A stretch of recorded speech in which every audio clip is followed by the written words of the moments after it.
dai ñinen kalin watu de sisaye me doya ñinan fe yañe aya do fo maraka kanna ni ala ko ili fa billati hiya ahsan fa yajallazi bainaka wa bainahu adawatun ka'annahu waliyyun hamim وما يلقى إلا الذين صبروا وما يلقاها إلا ذو حظ عظيم أنيني آيات توسير بي مركا كنا كما دوفوا نوفي دوكو أنيو كما دوفوا نوفا باكي أنكو نوفو بامنا كنا آية يالا كو قرانا كنو أكو إكا نيومان دكي كجوغمان يولي مغمي ni ka jogo yen ni nyebe nyuman ke ka duguman yoni juguya bile bini mogo minche abe yele makati bali masuru ya abe yele makati ikanu bagay me ala ko ni jogo ni woshiaka mogo site barake naye ni sabali bagawte ni woshiaka mogo site barake naye ni yorotiki wute ni mogo kunandu wute tian adi labara ko an kuma na dimi kanko nanye barake ni aya wi hadamaren setane i kan yoni cogomi ka mabuila cogomi ka kisala ma cogomi be kisa ma cogomi ala yodo ko ayan kono o fora marka kawdela ka fo an kana dimi ya hada madin min dimina mogoyi innani e kana nani mogoyi jahila ke katima e kan yumanta ka sagare ni mogoya datiga yela e ka kuma fe ni moti eko e ka fo anye nunum be fo o an ko dimi amani kana ko kuma la an ko ni mogo diminana fura dama do be ni diminana kire nyo fura dama do dama ni mogo diminana iko o fura wuke dimi min bela abeta an ko ye fura tani kele fole munye alistiajatum billahi minash shaitanir rajim ni hada made ni diminana tanganyi ni alafe akikisi shaitane toroma ikafu auzu billahi minash shaitanir rajim anko cide dondola sigile mogo fula kelela be nyogon nanina ka kuma jugo fo nyogonye fo do nyaw bilela akam fasaw finyara ciden sigila kombe kuma dodo ni nyo fo sisa dimi mimbala beta auzu billahi minash shaitanir rajim donc ni diminara afo auzu billahi minash shaitanir rajim ni nye folo anko fulana dimi fulana asukoto ikidade ni dimina na dro kama kana kuma chaya de idade anko ciden ko sallallahu alaihi wasallam ida qadaba ahadukum falyaskut ciden ko na dora kelen dimina na dro idade o ye dimi fulana dimi fura sabana asukun ikasabati ciden ko sallallahu alaihi wasallam ida qadaba ahadukum wa huwa qa'im falyajlis fa in jahaba wa illa falyartajiya ciden ko dola kele ni dimnana ni jolendo isi ni dimitara ka boyla fule ni ka dimi mata idda ikidda anko abo kono hadisa dona uri ka salijita ni o shimanye kele imbi bolo yoro mi boyoro ina folo anko ali ibn abi talib tumana ni fatumata kuma udo bilala ni fatumata cedro awu abora kata dam misirila ciden ya dale sur misirila fo cenje ba kerela ciden ko mu ya abaturab donc ni diminara afura sabana yenninde ni jolendo isigi ni sigilendo ita yala ni mogo min jolendo ni sigira I jolen be se kam min ke sigilen be se ga ga ni dara I sigilen fana be se kam min ke dalen be se ga ga o cidon ko e wani bela na mata sallijita ube ka boyoro ni nyefura sabanna de fura nani na hefejo wasiyatu rasulullah sallallahu alaihi wasallam iki janto ciden ka wasiya kanna ni dimina na doro hakile ka digi ciden ka wasiya kanna cedo della kana ciden ma ako wasiya kando kenya ciden ko la taqdab faraddada miraran fa qala la taqdab ako ciden wasiya kan kenya ciden ko kana dimi ako wasiya kan kenya ciden ko kana dimi hada made dimi ye ko jugu be nyema donc ya hakile kato ni wosi akanno ciiden ko mo kana to ka dimi ni nyennani nay duruna ma'rufatu marattabatu aliyatun wal mi'jatun almutaqaddimatu liman malaka nafsuhu fura duruna hada maden kado ka konni mo min ni dimina na ishera ki remina ima kuma jugu fo ima ke wale ke jugu ke obi korota de dima ciiden ko laysa shadidu بسرعة إنما شديد من يملك نفسه عند القدم من يملك نفسه عند القدم تيدن كو مغو فنغلما فنغا تيغيتي مغو يده ني مغو مي ني مغو كللا درو سينتا إباتا كبي كاشيغاكا تيدن كو تي فنغا تيغيا يده أكو مغو فنغا تيغيا مغو ده ني مين ديمينا درو أبيسكا يرمينا فنغا تيغيا نينده مي سينتا بغا eni mo kele na dro paw ibe biaka iba mina kelela o te fanga tigeyo mo fanga tigeye de ni mo min dimina ra dro be seka yere mina donc e kado ni yere mina be porta de dima ci den ko hadisa dola akoni mo min dimina na e dimina ra min fe ibe seka sha damma fana me ya to alakama yomale qiyama do qiyama keneka malikau bi wele kini sonja ki kibariani arjanna ka musonyuma undoye donc a jatemina ni dimina ko ni ka dimina o be korta de dima ni de durunay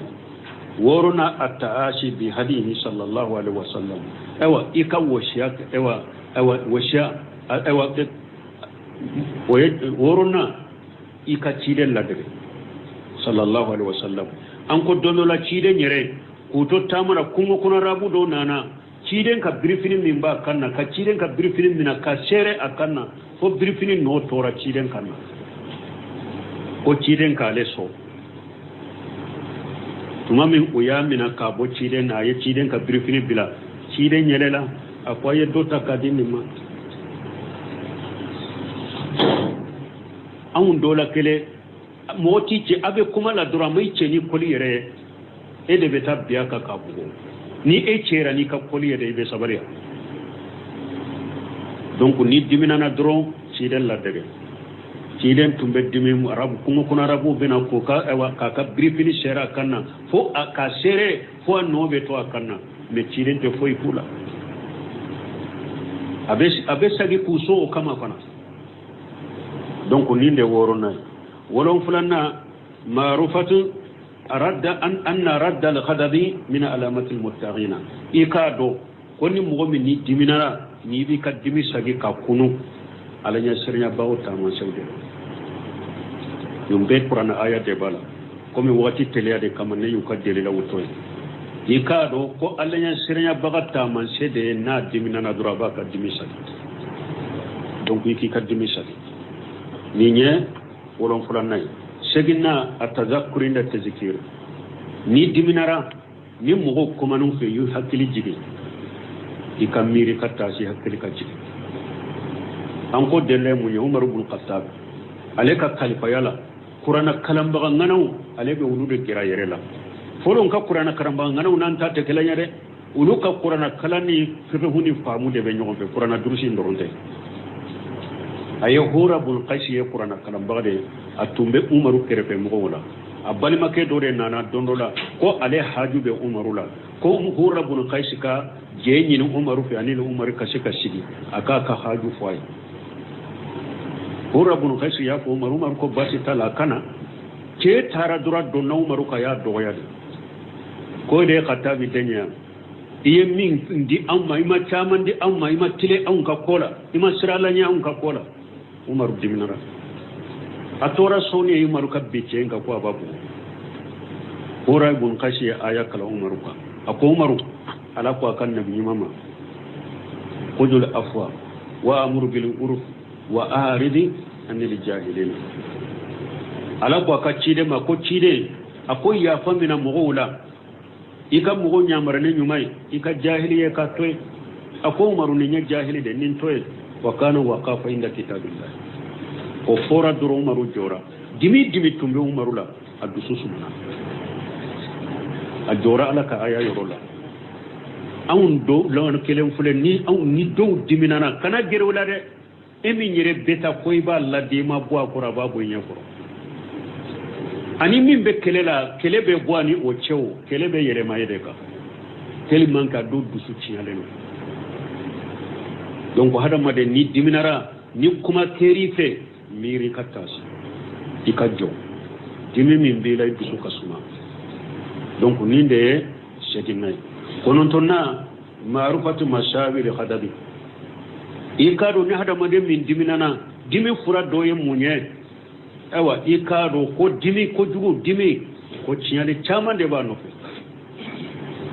ni diminara ibe nani nike ibe banani nike ibe panani nike ibe dangali nike ni mugo diminana ba ka muso bila ni mugo diminana be muso bugo ni mugo diminana aba dembugo be denge ni mugo diminana donc abe mugo faayre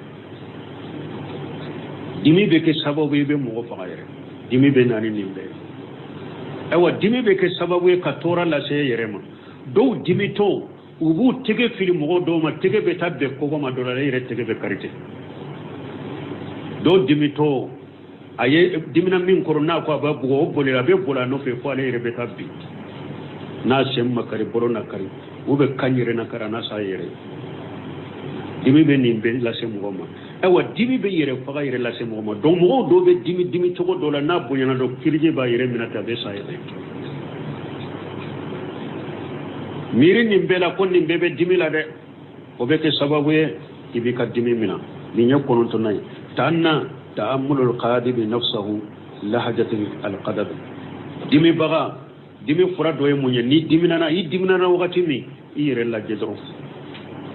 an kon ni dimina do ko kon ni dimi to ni diminana ire ki ire la jeddu warela ibe dimi to ewo nyaw be bile kan fasaw be fiye fo daji kanka be bo numbaraw ulu be wahade numbaraw be waha iyere be fiede ibe cejugu yade ni hada maden dimina na yere la jeddu ngare la to ni yere la jeddu ngare la ni mire la una ka ko ni diminara be cejugu yade be fiere comme sambulere ni fiye kerala ayoro dokole taro samburu sugu ni pinya na ibe ke o choda nyaw be pile nun wo be waha dabe be ke dajiye kan fasaw be pinya nyaw be pile ni hada maden jimna yire la jeddu ngare la do donc digi ma ni jatemina ni dimina la yire jatemina ni yire la jeddu ngare le be chogomi o jatemina do ni nyatanna de tani kelena ni hada maden diminana mo mi dimi bi lay dusuka tele wakati be do awkire ika farda sujuru la do awkire ika nafila sujuru la do awkire so laban wuli ika toka do awkire dusu babi ndila ala bi dusu suma chogomi ala be dimi boy wa e wa dimi ni dimi ko jogum ala ba boy la chogomi ala deli do awye mu'mini ka bamurude donc an ka duwawu caya wala balmo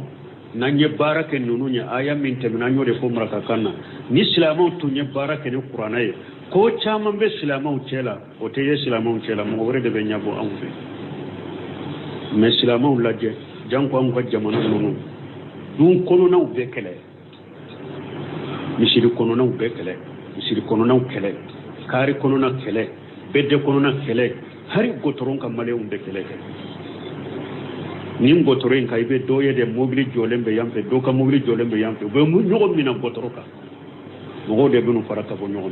do ka moto jolem fu do ka moto jolem be nyogo mina shi tala ceba koron ha dem se mute ceba koro do nu mo de nu de ceba koro ka nyogo mina kelela kam nyogo kolice o de be am ni nyogo nche silama jogote nono nyade oddu su bayani o kelete datige te kuma nyoon fe folite bila nyoon ka ibo ye silama uchedela bali man sisan ka silama uchela ni silama kura dona ni ala de milla illa ni kandai ni ala de mi sabati ga dina kono ibe jogo ni kelem minni datige minni nyoon fo baliya minni ba ye silama ni nyoon je ba so silama ni nyoon je be bo silama silama kura dona silama uchela bi misiru kono ni ala ma farite be bo silama ala do kono nan kar togotala muso be kelela dew be kelela do tigu dama be kelela abe furukuru lembe nyonje bal har ni kabila do sigira kabila kuma na do te chare abara numa kele hari bal ma kuma ni kabila kuma nyogon tegere ma de be ka bela dime kuma do be nyogon nya bela nyogon tegere ma hari kabila kuma kamula sigila anka hakilina yira nyogona nyegen tegere ma be ka bela kabbe dusu kabbe funtene kabbe ka nyogon fitina doro munye ne legislation awma silamaw de kany kateme kafiru kade ngo abdullah abudi ndella kame akalla serula de be yala ni silama jamanu de ko min de be jamana min kono ye ko min ni kaba ko mun ye jamana bofo ako shine anu ka ju kunu ka silamaw ka dogola kum nunu ka jama min fulani nye ako aleye ko do ye shina ko ye kaba ko de sugula nin jamana chaya ite shina wa mugo fula ye ku fule tege fule nyogona ku be kelela ube shina wa fula de fule ni ka nyogo mina shinya tala akuy taye ni e yele dam min kale de bafo yafa ni e jora min shen kale de bafo ka yafa an ta fule an ka jamana fule du kono na be kele kare kono na kele sigi nyogo kele bunu nyogonte misiri mogo kele bu nyogonje ngo kere ya bolo ka munum ban dambe kata sunna ma baraw min banka misiru kono jamana kono bi atem misiri si kono ne ba ko ban dambe kata sunna ma de parce que sunna mogo haqiqa be jogoni qur'ana jogoni sunna mogo haqiqa be jogoni hadisa ka jogode sunna mogo haqiqa be jogoni sarafu ka jogode o ta auna o de ba to ne ba ko am munum ban dambe kata sunna an kam misiru be fitina ni kele dati ge nyogo nani kele ka nyogo mina sinyatala abi hanga misiru kono e jide be tasuma fa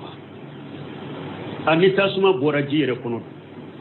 misiru kono nawo alimami nu salli wore law ni misiru mogo ni misiru komu tewde kanka ke tin kono nana kele be mogo min nyogo chaka tu chebda kata kuma nu nyogo che e men ni misiru kono na yere de manyidu fitina bo yere de kono kin keno nawo be ke chugo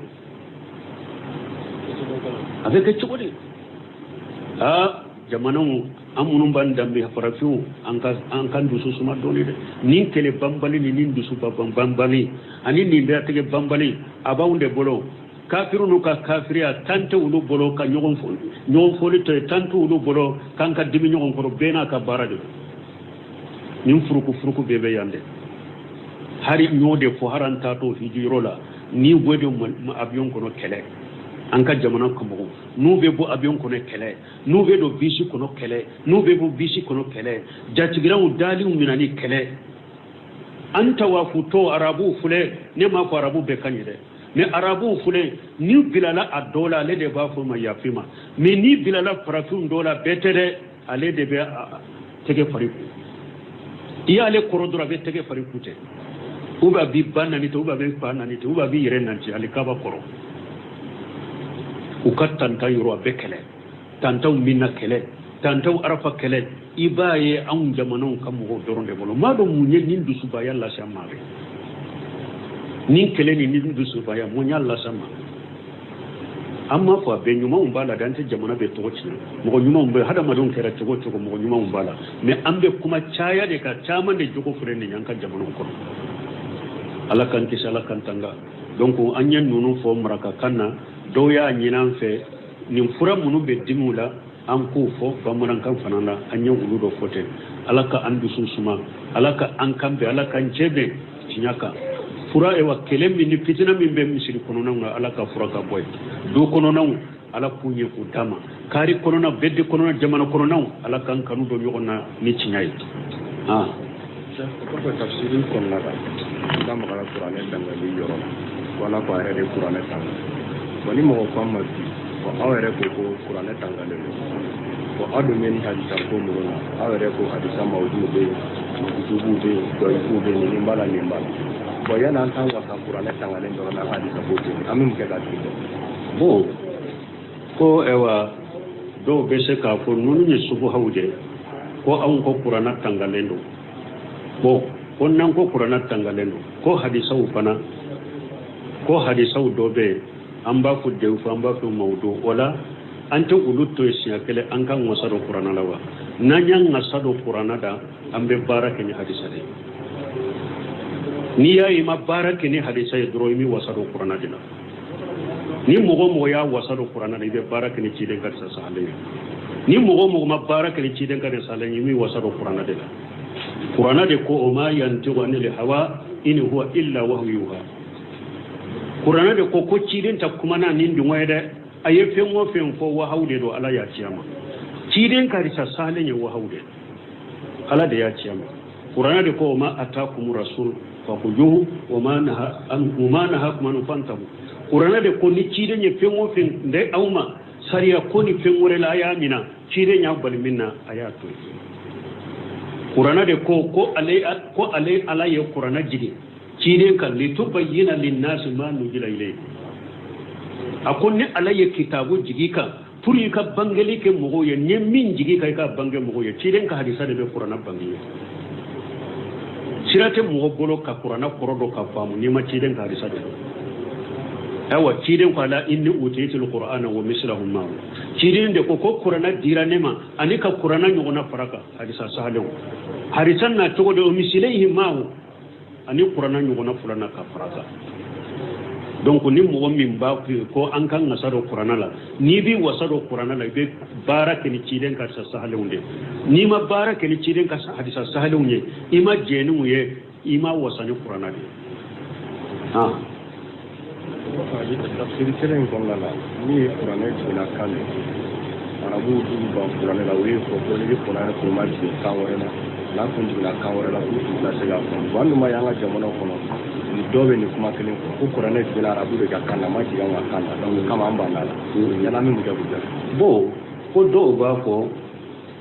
an ka jamono kono ko qur'ana jigina arabu de ka kandela amma jiga an ka kanna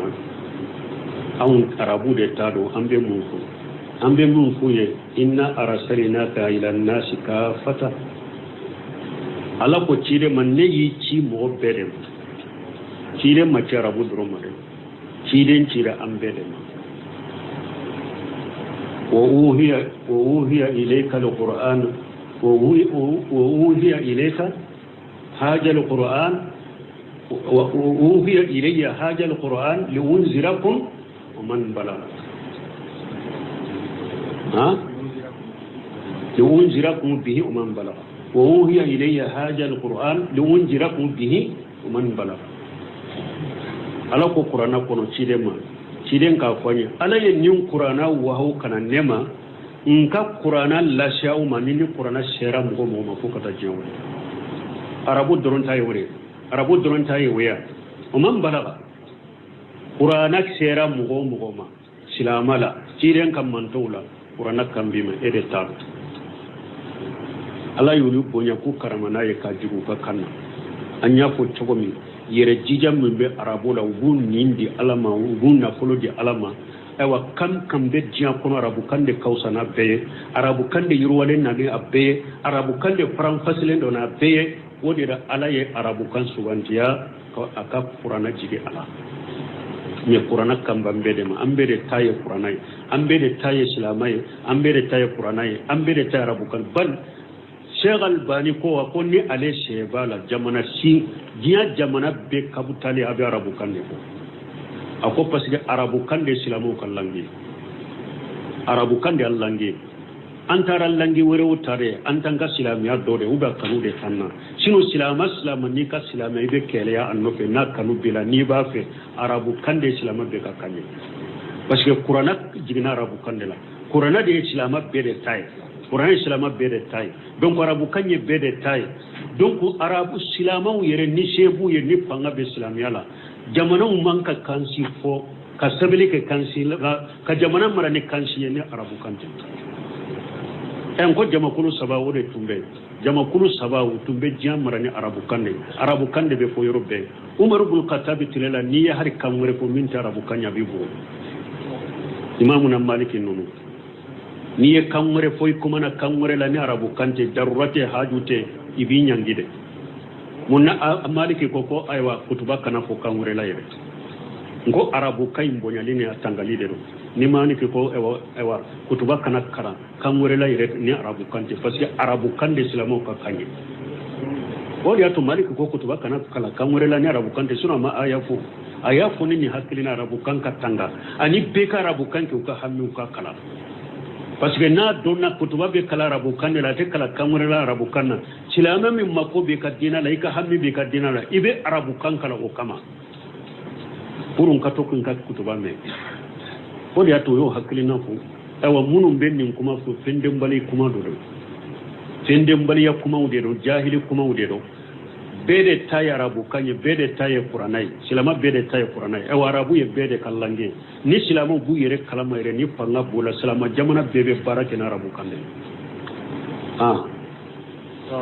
alaikum salam mari gariba tunelga digira nasiani mari gariba ran ki karti be dangaran do sutu heranya ana niswasi da titu sifrin force ati na niswasi de kiton pe force ko ambe min ko ni doko aleye aka kunnan jata balma muso doye ko tellement ki yere sutura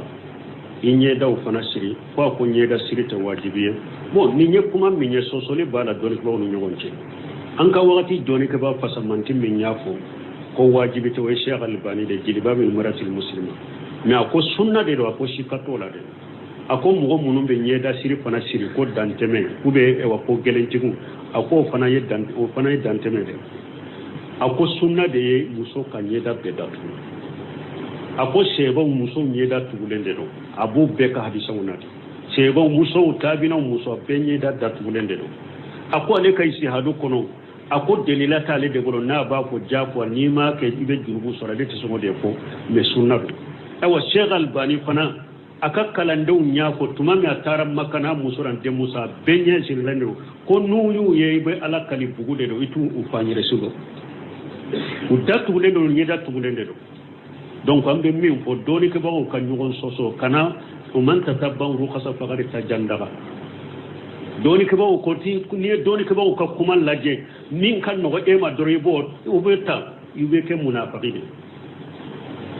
ni mo mi nye doni ke ba do ka kuma ta ni istihadu ni doni ke ba de kan ne ka istihadu ni kayire jija kono delila kono na ni doni ke ba de ka kuma bangera niye ne ni dalilawiye ni ya tanu o de bashi tala de mi e yere ba do femore be min kanyi ni doni ke ba ye min fo min kanyi katemaka femore be min sahale no katemaka mi atainde kan o ya ta o ye munafiqiya de man tatabba rukhasu faqad tajandaga ni mo mi nye doni ke ba ka kuma ulaje min kan no doro ka tugo ka kota ibe ke munafiqin donc kuma sabati lenye minye muso kanye dadda tugo ye wajibi birende o de kuma sabati lenye alaka aya ko so wayja salitumuhunna mata fashaluhunna min wara hijab alako nabe muso nyinin ka pendo la ayu nyinin ka ni hijabu banu ce awa don ke ba ko fana Sheikh Ibn Usaymin ye risala dilaninka munun ko muso nyeda sutorete wajibiye aye irisala dilaka ka fata ubange Abubakar Abu Jayli ye irisala dilaka kara duke kuma in kan minye kuma in fo kara duka ka min ko muso kan nyeda tugute wajibi aye kitabu dilaka Sheikh Ibn Bazi aye kitabu dilaka kara duke kuma in ka Sheikh Humaydi aywa Abdullah Humaydi aye kitabu dilaka kara duke kuma in ka muso kan nyeda da tugule wajibi Ibn Usaymin ko Qur'ana kuna la ko musoma wala yadribuna bi arjulihinna li yulama ma yughfuna min jinatihinna ala ko muso kana asem fara akana asem goshi muso siden ka tilela sebo tilela muso seun sutura lende do fini tumbe fufu nofe me nu dola kelen betteme wali cewla ubu usenta duguma furu masiri mumbu sena fini koro cewuna kamme ala ko kanoke ako ana ba ko muso ka ashen sutura tugudi na ba ko kan yedabo ko be ke tugudi ana ba wajibi muso ka shen fara sutura tugudi na ba ko kan yedabo fo ga hawo fana bolo nu ko ni ba fe ka muso furu e ka laje be yoro jumal laje muso nyeda de be laje muso nyeda de fitna yoro ka tema fare ko yoro be ka ni o ma sutura o ka sutura ma ke wajibi yoro yu duman sutura be ke wajibi har fuga haw munun ko muso ka nyeda suturli ke wajibi ya farakare namma sira fitinai me ni fitina sira ni be ja ko ka nyeda sutura har fuga haw munun ya sisa muso ka ewa hijabu do a nyeda gele muso chenyi nyeda be kene ka pampara ni wani cew be nyogon ko be nyagam bi fitana bobo ma ya haran ka sirikara sona ni do ni muso do benna motola abena te ulube tate ubu ko la jalade nunu muso benna uyado a nyeda datulente a danjo kanyi kutu kan motola ubu kutu kan mobilera ubu kunyele manofi ni farkoro be sutura do be ka otekew wala balimo ni doli kama ye nyon soso minna hada maden kana tugun no yako ibe dele law de laje amba shetu ko tumami ewa amba shetu tora kofe ngo tumami ko ewa safwan ibn mu'attali ko ayale fi manye ako inna lillahi wa inna ilayhi rajiun amba shetu ko ale wulila wa qammaritu wajhi wulila nyinye data amba shetu more fo ako wulila nyinye data an ba shi to ko ulutun be tawafula yaro ni be tawafula iben namula ewa muso ite nyeda tuguna do akom me ulutun be ba shi to ko ulutun bu ka hijabu kun koloke ni wani mu cewna no krepe ko hu nyeda utu ni wani cew temena ube ewa ika hijabu kun kolota ka bu nyeda wala me ni wani cew grela do bu nyeda utatu donc lambe mi fo muso nyeda tuguli wajibi bilende islamia sariala ika fitina yoro yinye dawde wode kuma sale hari na ya sur doni ke ba pasamanti do ko wajibite o kuma doni anyogona doni ke baka ngana wo ko kuma isa halen to ya kata kuma ikinye datu wode wajibi wa alaikum salam ira mbusire go ya salatu tasbih anti ke te dawo na fata qur'ana subhanallahi ya tatamu wala daga rukuni ana ya tatamu wala daga sujud wala ya tatamu diske ke dalu wa kendi gane bon ko do ko salatu tasbih ya la dalilu bala o salatu tasbih ko chide nya la duniya binanke abbasu dema ko ni be se ka ke dongo do ka ke ni te se ola ikake ewa dogoku ni te se ola ikake kalo sia kele ni te se ola ikake sangosa ni te se ola hari shi kono ikake sia kele ewa ko salli ni yake yi tugu ka junubu minke imi tugu ka minke junubu ba junubu fitini be mindo ite mindo ala ba be yapa ko ni sigira ni e fatiha kala subhanallah tugo fo siya tani duru ni kumbele mina on yogona be fo ni kumbe ni tara sujudo on yogona be fo mana ni ko ni be bo salli na subhanallah bi wolon fulani ko o de bala ko ni salli be chokodi shaykhul islam ibn taymiyyah ko ni hadisa ni salatu tasbih hadisa min fulani ni ko kajibu ala rasulullah sallallahu alaihi wasallam ibn taymiyyah ko ni hadisa ngalonde akoni hadisa fora ahmar ibn hanbali aya tige fulade fonko bakka hadisa ina kanan kariya ahmar ibn hanbali akoy imamu na maliki ko ni ma hadisa nye fewire donc ibn taymiyyah ko hadisa nye ngalonde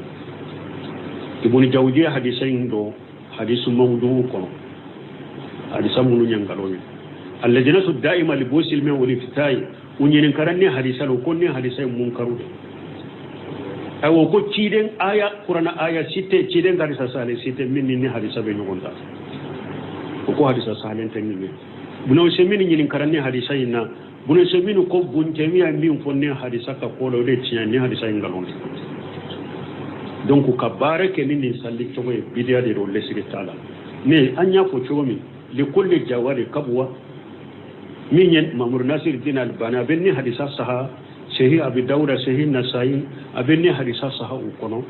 me doni ke bagaw to mabbe umassonni hadisa mangalonde do e wonni hadisa yumpana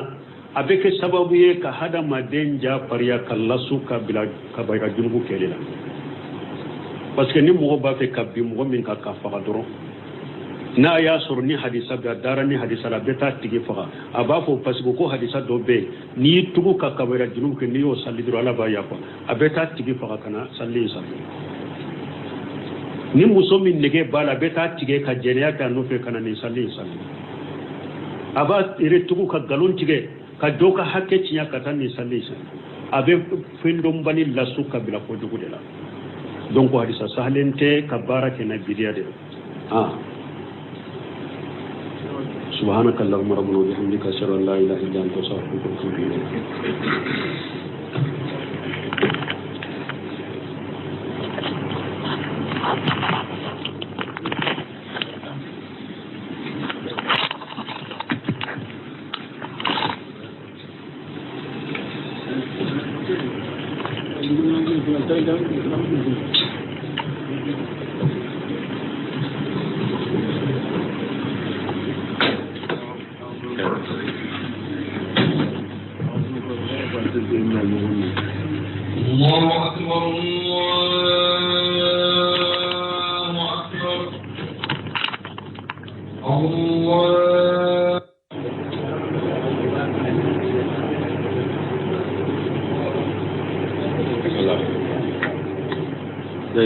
ñininkaliŋ waxtu de siisa ye me dooya ñinan fe ya ñe aya do fo maraka kanna ni ala ko idfa billati hiya ahsan fa yajal ladhi baynaka wa baynahu adawatun ka'annahu waliyyun hamim wa ma yulaqa illa alladhina sabaru wa ma yulaqaha illa dhu hajjin ajim anyini ayat tafsir bi maraka kanna ka kuma do fo anofe doko anyo kuma go fo anofa ba ka an kulu fo bamanan kanna aya yala ko qur'ana kono ako eka nyuman deke ka juguman nyoni mogomi ni ka jogo yen ni nyebe nyuman ke ka juguman nyoni jugu ya bile bini mogomi nche abe yele makati pali masuru ya abe yele makati ikanu bagay me ala ko ni jogo ni woshiaka mogo site barake naye ni sabali bagawte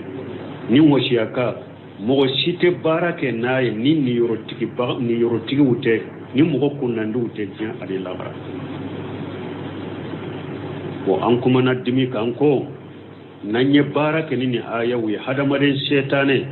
i kan kan nyoni cogomi ka mabuila cogomi ka kisalama cogomi be kisama cogomi ala yodo ko aya ngono o fora marka kawdela ka fo an kana dimi ni hadamaren min dimina mogo yi innani e kana nani mogo ye jahila ke katima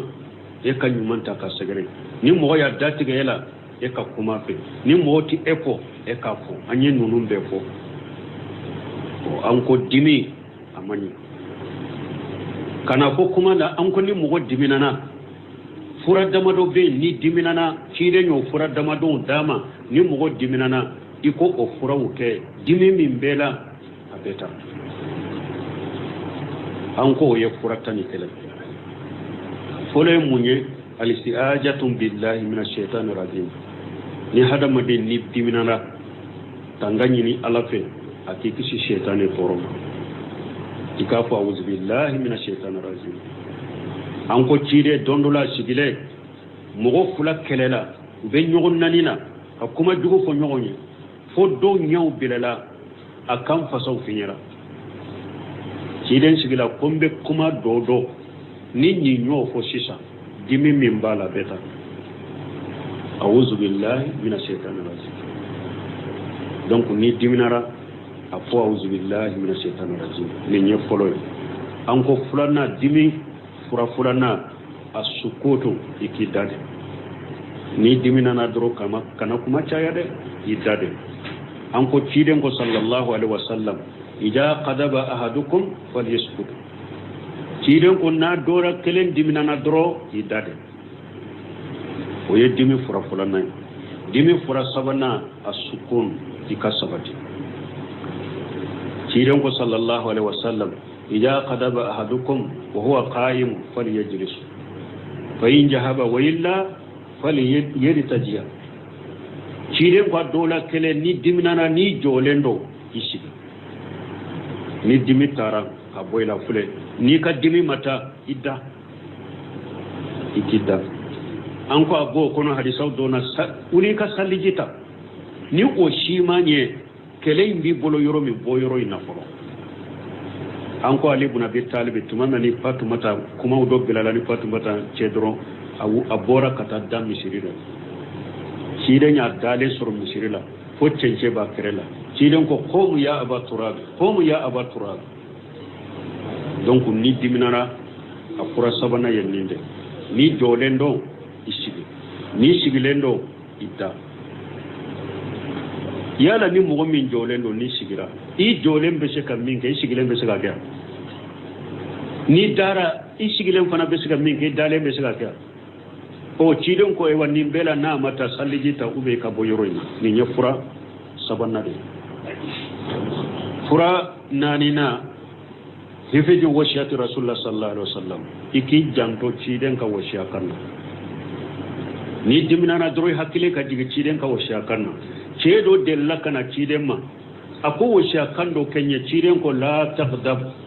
faraddada miraran fa qala la taqdab ako ciden wasiya kan kenya ciden ko kana dimi ako wasiya kan kenya ciden ko kana dimi hada made dimi ye ko jugu be nyema donc ya hakkile kato ni wasiya kanna ciden ko mo kana to ka dimi ni nyenani nay دورنا معروفة مرتبة الآلية والمئجة المتقدمة لمن ملك نفسه فرا دورنا هذا مدين كادو كابوني مغمني دمنا يشيرا كي يرمنا إما كما جوغو فو إما كي والي جوغو كي وبي كورتا دي وبي كورتا دي ديما فيديون كو ليس شديد بسرعة إنما شديد من يملك نفسه عند القدم من يملك نفسه عند القدم ciden ko mogo fangalama fanga tigite mogo yede ni mogo min ni mogo kelela dro sinyata ibata kabbi kashigaka ciden ko te fanga tigiya yede ako mogo fanga tigiye mogo de ni min diminana dro abese ka yeremina fanga tigiye ninde me sinyata baga eni mogo kelela dro paw ibe biaka iba mina kelela wote fanga tigiyo mogo fanga tigiye de ni mogo min diminara dro abese ka yeremina donc e kado ni yeremina be korta de dima ciden ko hadisa dola akoni mogo min diminara e diminara min te ibese ka sha damma fana me ya toy alakama yomale qiyamah do qiyamah keneka malikau bi wele kini sonja ki kibariani arjanna ka musonyuma undoye donc a jatemina ni dimina ko ni ka dimina o be korta de dima ni de duruna woruna ataashi bi hadihi sallallahu alaihi wasallam ewa ika washiya ewa washiya ewa woruna ika ciden ladre sallallahu alaihi wasallam an ko dolola ciden yere ko to tamara kuma kuna rabu do nana ciden ka brifini min ba kanna ka ciden ka brifini min ka sere akanna fo brifini no tora ciden kanna ko ciden ka leso tuma min uya mina ka bo ciden na ye ciden ka brifini bila ciden yelela akwaye dota ka dinima an dola kele moti ce abe kuma la dura mai ce ni koli yere e de beta biya ka kabugo ni e cera ni ka koli yere be sabariya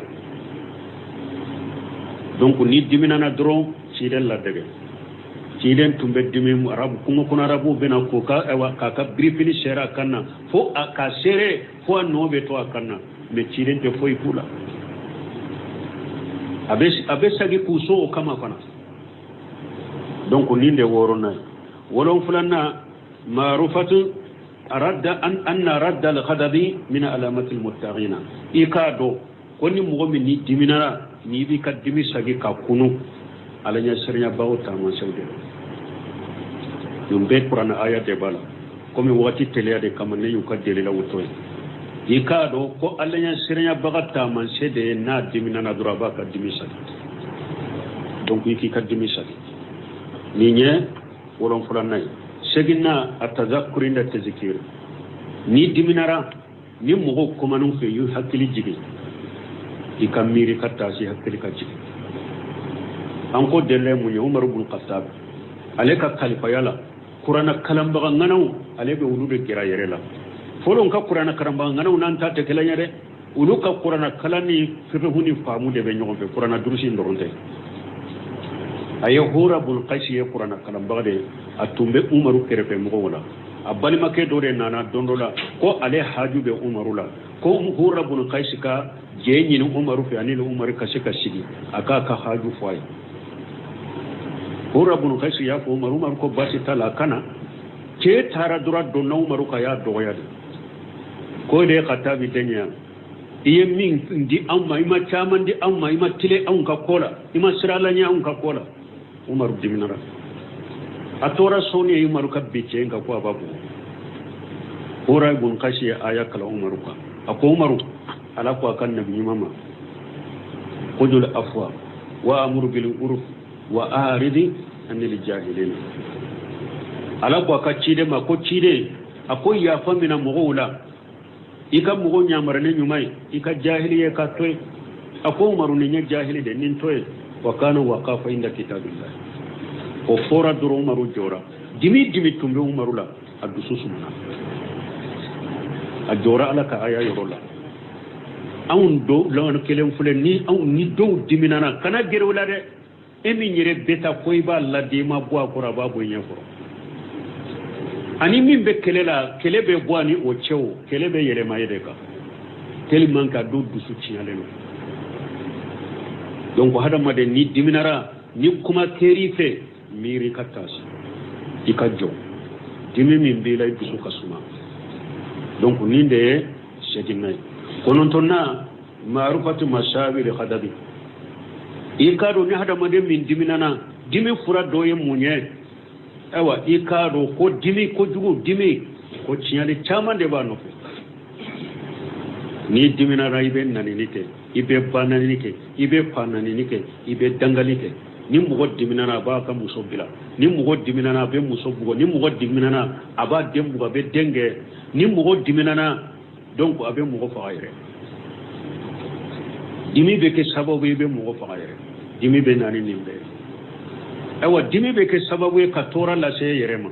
do dimi to ubu tege fili mugo do ma tege be tabbe ko ma do la yere tege be karite do dimi to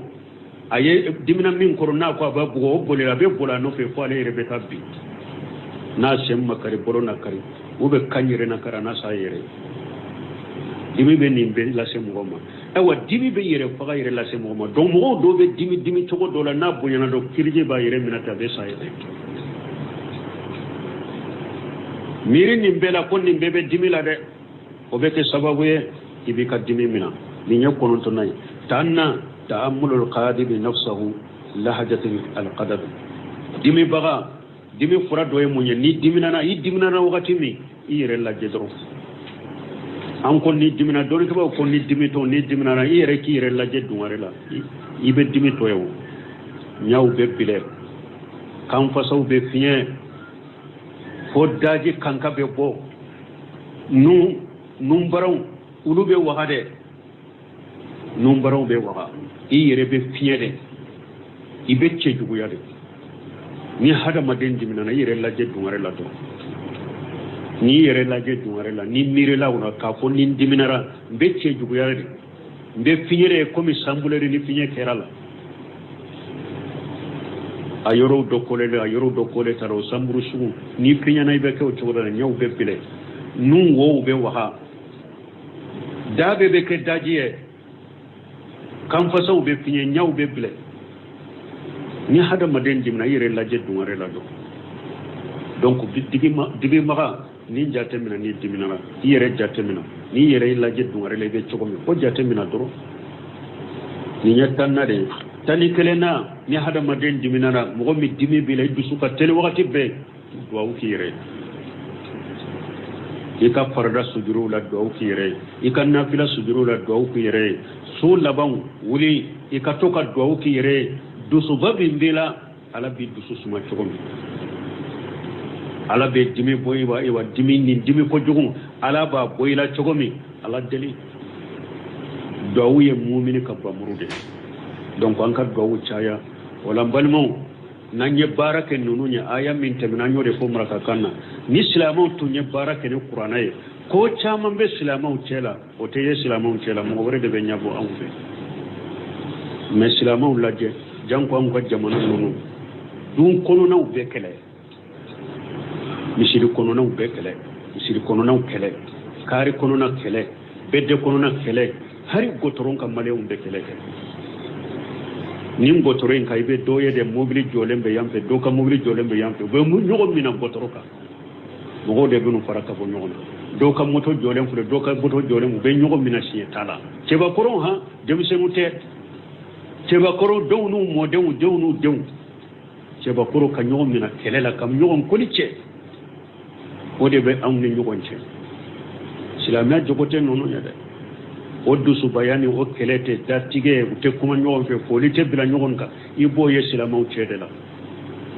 balima sisan ka silama uchela ni silama kura dona ni ala de milla illa ni kandai ni ala de mi sabati ga dina kono ibe jogo ni kele minni datige minni nyon fo baliya minni ba ye silama ni nyon je ba so silama ni nyon je be bo silama silama kura dona silama uchela bi misiru kono ni ala ma farite be bo silama la du kono non kar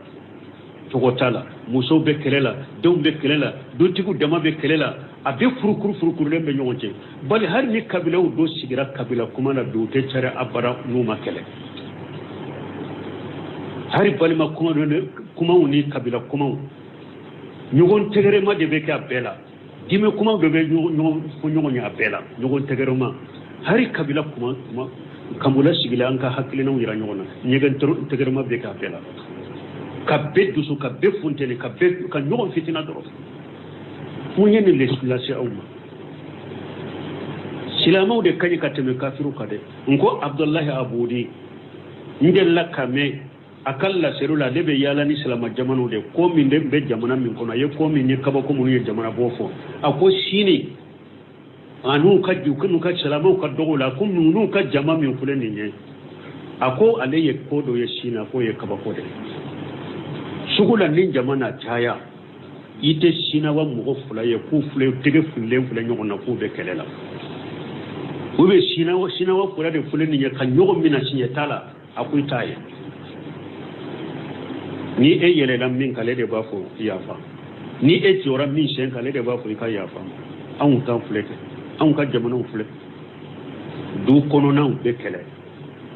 kare kono na kele sigi nyogo kele bunu nyogonje misiri mogo kele bu nyogonje ngo kere ya bolo ka munum bandam be kata sunna ma baraw min banka misiru kono jamana kono bi aten misiri si kono ne ba fa bandam be kata sunna ma de parce que sunna mogo haqiqa be jogoni qur'ana jogode sunna mogo haqiqa be jogoni hadisa ka jogode sunna mogo haqiqa be jogoni sarafu ka jogode o ta auna o de ba to ne ba ko am munum bandam be kata sunna an kam misiru be fitina ni kele datige nyogo nani kele ka nyogo mina sinyatala abe hanga misiru kono e jide be tasuma fa ani tasuma bora jire kono misiru kono nawo alimami nu salli wala law ni misiru mogo ni misiru komu tewde kanka ke tin kono nana kele be mogo min nyogo chakatu chebda kata komo nyogo che e men ni misiru kono na yere de manyidu fitina bo yere de kono kin keno na be ke chugo avec chogode jamanu amunum bandambe hafarafiu ankan dusu suma doni de nin kele bambali ni nin dusu bambali ani ni nda tege bambali abaunde bolo kafiru no ka kafiriya tante ulu bolo ka nyogon foli to tante ulu bolo kanka dimi nyogon ko bena ka barade nin furuku bebe yande hari nyode fo haranta to hijirola ni wedo avion kono kele anka jamana kambo nube bo abion kono kele nube do bisi kono kele nube bo bisi kono kele jatigira udali minani kele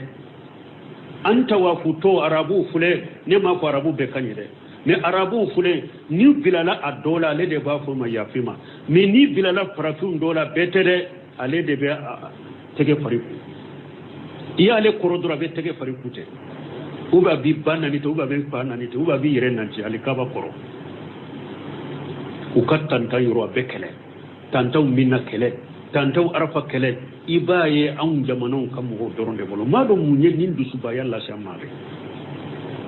nin kele ni nin dusu ba ya munya Allah sama amma fa be nyuma umbala dante jamana be tochi mo nyuma umbe hada madon kera to go mo nyuma umbala me ambe kuma chaya de ka chama de jogo freni yanka jamanon ko ala kan kisala kan tanga donc anyen nunu fo maraka kanna doya nyinan fe nim fura munu be dimula an ku fo bamaran kan fanana anyen ulu do fote alaka andu susuma alaka an kambe alaka njebe tinyaka fura e wa kelem ni fitina min be misiri kono na alaka fura ka boy do kono na ala kunye ku dama kari kono na bedde kono na jamana kono na alaka kan kanu do yogona ni tinyai o kɔfɛ tafsiri kɔnɔna la n da magara kuranɛ dangali yɔrɔ la wala k'a yɛrɛ de kuranɛ tanga